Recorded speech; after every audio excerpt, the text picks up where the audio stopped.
Tinubu ya dakatar da ƙwace kaddarori da aka fara yau a Abuja, ya baiwa PDP da wasu kwanaki 14 da su biya abin da ake bin su.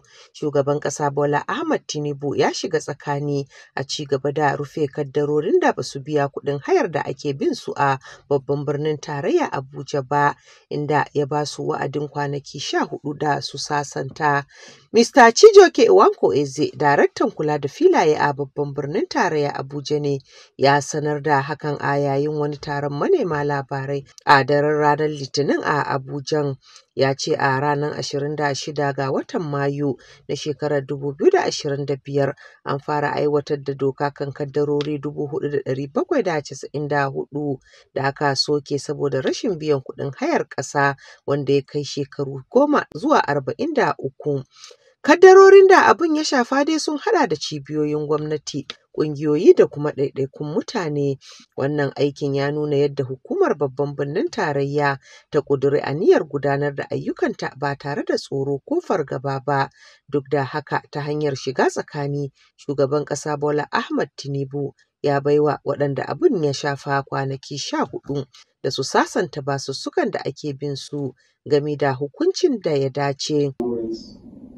With the associated penalties.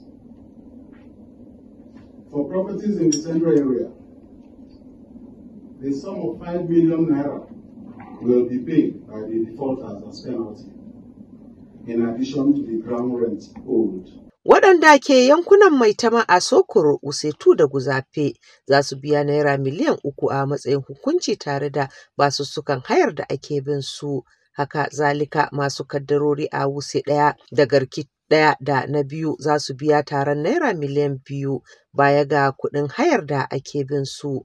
Bugu da ƙari dai, duk wanda ya sayi kaddarori daga hannun wasu amma ba su gudanar da abin da ya kamata bisa doka ba, Wike ya amince da a ba su kwanaki 14 su yi hakan a ma'aikatar kula da filaye ta babban birnin tarayya Abuja.